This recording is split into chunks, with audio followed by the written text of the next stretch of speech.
ಆತ್ಮೀಯ ಬಂಧುಗಳೇ, ಶ್ರೀಮದ್ ಭಗವದ್ಗೀತೆ ತತ್ವ ವಿವೇಚನೆ ಟೀಕಾ ಅಧ್ಯಾಯ 7 ಜ್ಞಾನ ವಿಜ್ಞಾನ ಯೋಗ. ಇದರಿಂದ ಇವತ್ತು 2 ಶ್ಲೋಕಗಳನ್ನ ತಿಳ್ಕೊಳ್ಳೋಣ. ಶ್ಲೋಕ 4. ಭೂಮಿರಾಪೋ ನಲೋ ವಾಯು ಖಂ ಮನೋ ಬುದ್ಧಿರೇವಚ ಅಹಂಕಾರ ಇತಿ ಯಮ್ಮೆ ಭಿನ್ನಾ ಪ್ರಕೃತಿರಷ್ಟಧ. ಶ್ಲೋಕ 5. ಅಪರೇಯ ಮಿತಸ್ತ್ವನ್ಯಾಂ ಪ್ರಕೃತಿಂ ವಿಧಿ ಮೇ ಪರಾಂ ಜೀವಭೂತಾಂ ಮಹಾಬಾಹೋ ಯಯೇದಂ ಧಾರ್ಯತೆ ಜಗತ್. ಅನುವಾದ: ಪೃಥ್ವಿ, ಜಲ, ಅಗ್ನಿ, ವಾಯು, ಆಕಾಶ, ಮನಸ್ಸು, ಬುದ್ಧಿ ಮತ್ತು ಅಹಂಕಾರ ಈ ರೀತಿ 8 ಪ್ರಕಾರವಾಗಿ ವಿಭಾಗಿಸಲ್ಪಟ್ಟ ನನ್ನ ಪ್ರಕೃತಿಯಾಗಿದೆ. ಇದು 8 ಪ್ರಕಾರದಿಂದ ಭೇದವುಳ್ಳದ್ದಾದರೂ ಅಪರ ಅರ್ಥಾತ್ ನನ್ನ ಜಡ ಪ್ರಕೃತಿಯಾಗಿದೆ. ಮತ್ತು ಹೇ ಮಹಾಬಾಹುವೆ, ಇದಕ್ಕಿಂತ ಬೇರೆಯದಾದ ಯಾವುದರಿಂದ ಸಂಪೂರ್ಣವಾದ ಜಗತ್ತು ಧರಿಸಲ್ಪಡುತ್ತದೋ ಅದು ನನ್ನ ಜೀವರೂಪವಾದ ಪರ ಅರ್ಥಾತ್ ಚೇತನ ಪ್ರಕೃತಿ ಎಂದು ತಿಳಿ. ಇವು ಶ್ಲೋಕಗಳು ಮತ್ತೆ ಅವುಗಳ ಅನುವಾದ. ಈಗ ಭಾವಾರ್ಥದ ಮೂಲಕ ನಾವು ಇದರ ಅರ್ಥವನ್ನ ತಿಳ್ಕೊಳ್ಳೋದಕ್ಕೆ ಪ್ರಯತ್ನ ಮಾಡೋಣ.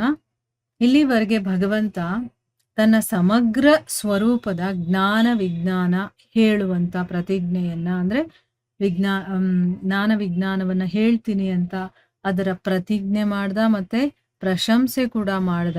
ಈಗ ಜ್ಞಾನ ವಿಜ್ಞಾನದ ಪ್ರಕರಣವನ್ನ ಪ್ರಾರಂಭ ಮಾಡ್ತಾ ಅದರ ಬಗ್ಗೆ ತಿಳಿಸ್ತಾ ಮೊದಲು ಅಪರ ಮತ್ತೆ ಪರ ಪ್ರಕೃತಿಗಳ ಸ್ವರೂಪಗಳನ್ನ ತಿಳಿಸ್ತಾನೆ. ಏನು ಅದ್ರ ಬಗ್ಗೆ ಅಂತೆಲ್ಲ ಇಲ್ಲಿ ವಿವರವಾಗಿ ಹೇಳ್ತಾನೆ. ಮೊದಲನೇ ಪ್ರಶ್ನೆ ಹೇಳ್ತಾನೆ. ಈ ಒಂದು ಶ್ಲೋಕದಲ್ಲಿ ಏನ್ ಹೇಳ್ತಾ ಇದ್ದಾನೆ? ಪೃಥ್ವಿ, ಜಲ, ಅಗ್ನಿ, ವಾಯು, ಆಕಾಶ ಪಂಚತತ್ವಗಳು ಅಂತ ನಾವ್ ಹೇಳ್ತೀವೋ ಅದು, ಮತ್ತೆ ಮನಸ್ಸು, ಬುದ್ಧಿ, ಅಹಂಕಾರ ಇದು ಎಲ್ಲ ಸೇರಿ 8 ಪ್ರಕಾರವಾಗಿ ವಿಭಾಗಿಸಲ್ಪಟ್ಟಿರುವಂಥದ್ದು ಇದು ನನ್ನ ಪ್ರಕೃತಿ ಅಂತ ಹೇಳ್ತಾ ಇದ್ದಾರೆ. ಪ್ರಕೃತಿಯನ್ನ 8 ವಿಭಾಗ ಮಾಡಿದ್ದಾರೆ. ಪೃಥ್ವಿ, ಜಲ, ಅಗ್ನಿ, ವಾಯು, ಆಕಾಶ, ಮನಸ್ಸು, ಬುದ್ಧಿ, ಅಹಂಕಾರ ಈ 8 ಕೂಡ ನನ್ನ ಪ್ರಕೃತಿನೇ. ಇದು 8 ಪ್ರಕಾರದಿಂದ ಭೇದ ಇದ್ರೂ ಕೂಡ ಇದು ನನ್ನ ಜಡ ಪ್ರಕೃತಿ. ಇದು ನನ್ನ ಭೇದ ಇದ್ರೂ ಕೂಡ ಅಪರ ಅಂತಂದ್ರೆ ಏನು? ಇದು ಜಡ ಪ್ರಕೃತಿಯಾಗಿದೆ, ಇದು ಜಡವಾಗಿದೆ ಅಂತ ಹೇಳ್ತಾ ಇದ್ದಾನೆ. ಇದನ್ನ ಜಡ ಪ್ರಕೃತಿ ಅಂತ ಕರೀತಾರೆ. ಇದಕ್ಕಿಂತ ಬೇರೆಯಾಗಿರುವಂಥದ್ದು ಅಂದ್ರೆ ಏನು? ಯಾವುದರಿಂದ ಈ ಇಡೀ ಜಗತ್ತು ಧರಿಸಲ್ಪಡುತ್ತೋ, ಯಾವುದು ಇದನ್ನೆಲ್ಲ ಧರಿಸ್ಕೊಂಡಿದೆಯೋ ಅದು ನನ್ನ ಜೀವರೂಪವಾದಂತಹ ಪರ ಅಂತಂದ್ರೆ ಚೇತನ ಪ್ರಕೃತಿ ಅಂತ ತಿಳ್ಕೊ ಅಂತ ಹೇಳಿದ್ದಾರೆ. ಭಗವಂತನ ಪ್ರಕೃತಿ 2 ರೀತಿಯಾಗಿದೆ. ಅಂದ್ರೆ ಏನು? ಒಂದು ಪರಾ ಪ್ರಕೃತಿ, ಇನ್ನೊಂದು ಅಪರಾ ಪ್ರಕೃತಿ. ಪರ ಅಂತಂದ್ರೆ ಜೀವ ಇರುವಂಥದ್ದು, ಜೀವವನ್ನ ಧರಿಸಿರುವಂಥದ್ದು, ಚೇತನ ಅಂತ ಹೇಳ್ತೀವಲ್ಲ ಅದು. ಅಪರ ಅಂತಂದ್ರೆ ಜಡ, ಜೀವ ಇಲ್ದೆ ಇರುವಂಥದ್ದು ಅಂತ ಹೇಳ್ತೀವಲ್ಲ ಅದು. ಈ ರೀತಿ 2 ಪ್ರಕೃತಿಯಾಗಿ ವಿಭಾಗ ಮಾಡಿದ್ದಾರೆ. ಈಗ ಪ್ರಶ್ನೆ ಏನು ಅಂತ ತಿಳ್ಕೊಳ್ಳೋಣ. ಇಲ್ಲಿ ಪೃಥ್ವಿ, ಜಲ, ಅಗ್ನಿ, ವಾಯು ಮತ್ತೆ ಆಕಾಶ ಅಂತ ಹೇಳಿದಾರಲ್ಲ, ಅದನ್ನ ನಾವು ಏನ್ ತಿಳ್ಕೋಬೇಕು ಅಂತ ಹೇಳ್ತಾ ಇರೋದು. ಉತ್ತರ ಏನು ಅಂತಂದ್ರೆ ಸ್ಥೂಲ ಭೂತಗಳ ಅಂತಂದ್ರೆ ಏನು? ನಮ್ಮ ಕಣ್ಣಿಗೆ ಕಾಣಿಸುವಂಥದ್ದು, ಅದು ಸ್ಥೂಲವಾಗಿರುವಂಥದ್ದು. ಮತ್ತೆ ಶಬ್ದಾದಿ 5 ವಿಷಯಗಳ ಕಾರಣ ರೂಪಿ ಇರುವಂತ ಸೂಕ್ಷ್ಮ ಪಂಚಭೂತಗಳು.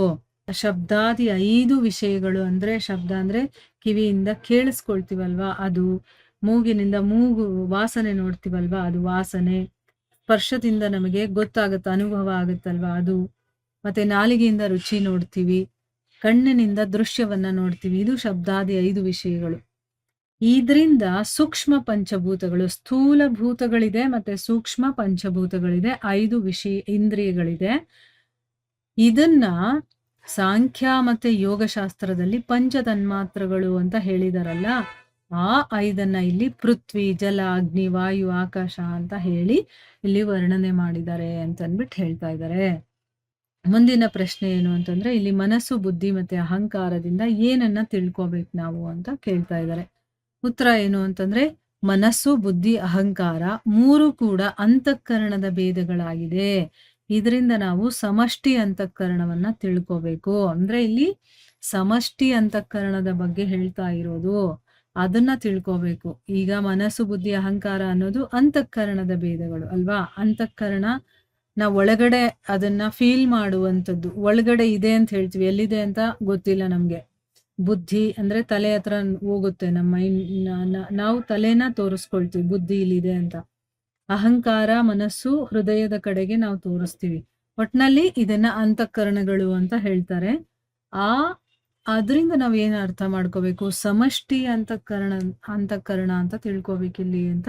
ಅಂದ್ರೆ ಒಬ್ಬೊಬ್ಬ ಇಂಡಿವಿಜುವಲ್ ಬಗ್ಗೆ ಅಲ್ಲ, ಸಮಷ್ಟಿ ಅಂತಃಕರಣ ಅಂತ ತಿಳ್ಕೊಬೇಕು ಅಂತ ಹೇಳ್ತಾ ಇದ್ದಾರೆ. ಸೊ ಇಲ್ಲಿಗೆ ನಾವು ನಿಲ್ಸೋಣ. ಹರೇ ಕೃಷ್ಣ.